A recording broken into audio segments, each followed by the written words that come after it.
Sometimes when I've eaten something that doesn't agree with me, my abdomen will swell up like a balloon. And this feeling, this bloating, is really, really uncomfortable. Luckily, there are some Jin Shin Jyutsu self-help holds that we can do to ease that discomfort, to ease the bloating, and also, of course, to prevent bloating from happening in the first place.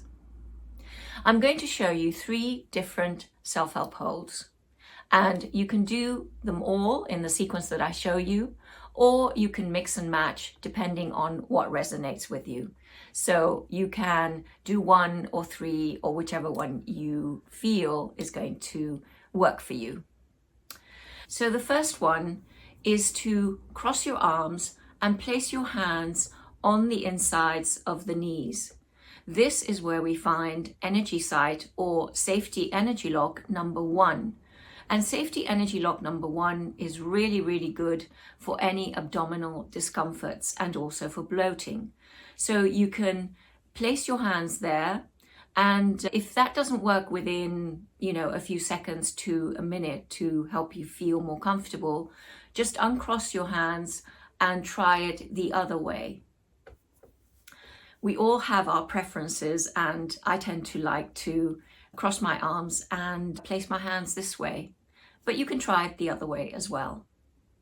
The second self-help hold that I'm going to show you is to place both hands on the groins. So the left hand goes on the left groin and the right hand goes on the right groin. And at the groin, we find safety energy lock number 15. And what safety energy lock number 15 does is that it clears the hip line and it clears the way for the energy to move down the legs. So the 15 is very, very useful for bloating and of course for many other things. The third self-help hold involves safety energy lock number 17. And safety energy lock number 17 is found on the outside of the wrist, little finger side. All we need to do is take the right hand and wrap it around the top of the left wrist.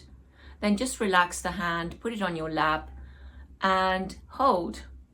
You can also do it for the other side. So place your left hand over the top of the right wrist, relax the hand and hold. So I hope you enjoy these exercises and look out for the next one.